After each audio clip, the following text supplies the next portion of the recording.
Hey guys, today I'm going to show you how to set up React Native and run it on an iOS simulator. So what we'll do first of all is we will just go to our React Native docs.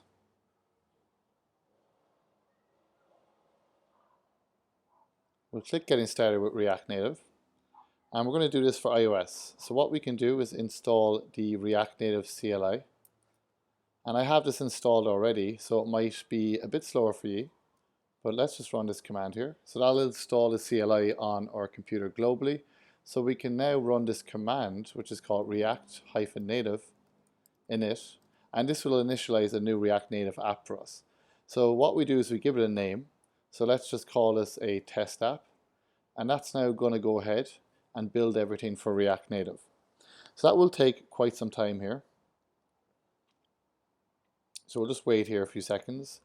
Skip ahead maybe about 20 seconds in the video, so you don't have to watch all this install.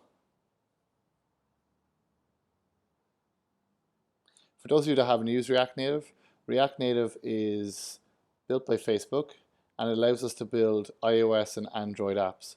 Why it's becoming more popular nowadays is, unlike Ionic from Angular, for example, the code actually compiles into native code. So it compiles into Objective-C for iOS or Java for Android. So the apps are really feel native, unlike some apps that you see on the App Store and they feel kind of like a web app. So that's why it's becoming really, really popular. It's also really, really fast, and the development experience is really good. And I'll show you why in a second after we have this set up. So our app is now set up, so we can go ahead and go into our test app here. I'm just going to open this in Atom.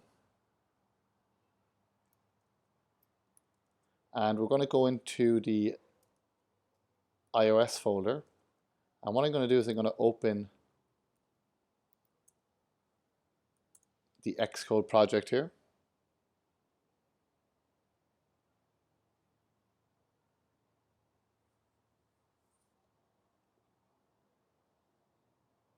So while that's opening Xcode, we can now run our app onto any simulator. So for those of you not familiar with Xcode, you have a selection of simulators here. So I'll select an iPhone 7. And what we'll do is, because this is a fresh install, we'll just press Command B on a Mac to build our project first. And that will take a small bit of time. So let's look at the folder structure while that's loading there. So we get this out of the box here. We have our iOS folder and our Android folder. And we have some other files such as package.json. The two files we're really interested in here is the index.ios. So this is like our entry point for our iOS app. Our index.android is our entry point for our Android app. So for those of you who have come from React, you'll notice that it's very similar here to React itself. One of the major differences, we have this view tag, which is used instead of a div.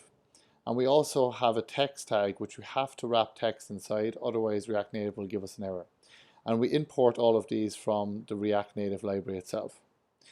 We also have this nice styles here, which comes from React Native, this style sheet. And we can go ahead and add some styles to our React Native app in the actual individual components, which is really nice. So let's go back here and check if our project is built.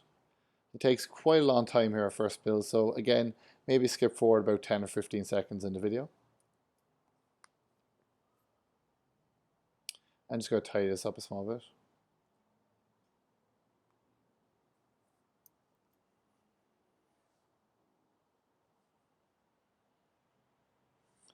So it's going to wait for this to build here.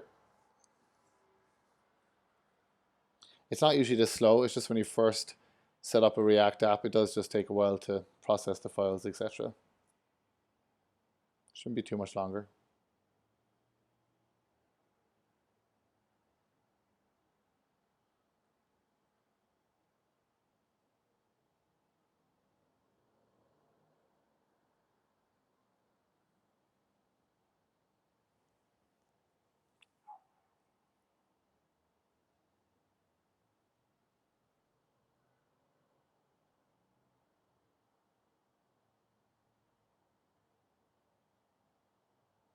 Okay, so our build has succeeded. So we've selected our iPhone 7 simulator. So you can press this play button, or we can press Command or on the Mac. That's going to go ahead and open a nice simulator for us. So what I like to do here is I like to put my editor on the left here and my simulator on the right, and I'll show you why in a second. But that's all there is to set it up. We install the React Native CLI. We then have this access to React-native space init, which will initialize a project. We give it an app name. And then we go ahead and just open our Xcode project. We press Command B to build it first off, and then we'll press Command or to run it on a simulator. Just going to have to enter my password here.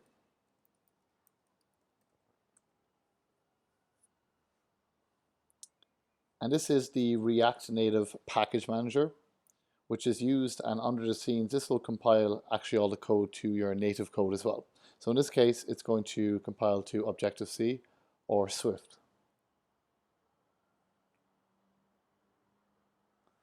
It's going to load up here.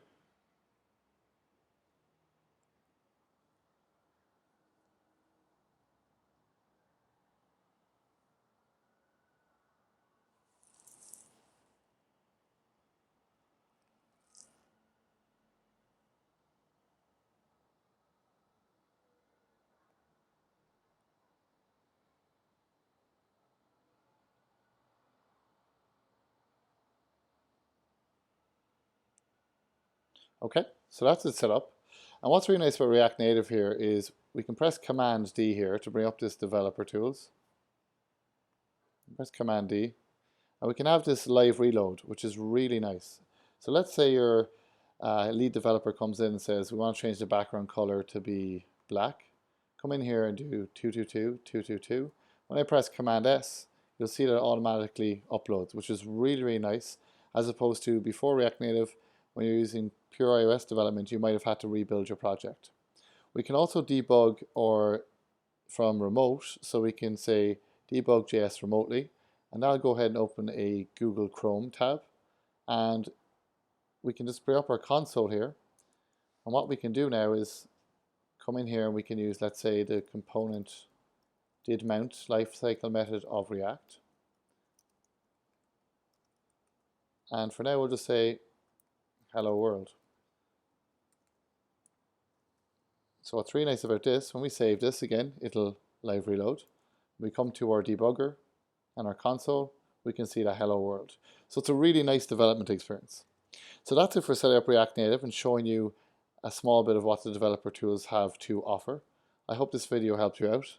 And again, if you like it, please click subscribe and like the video, and I'll see you in the next video. Thank you.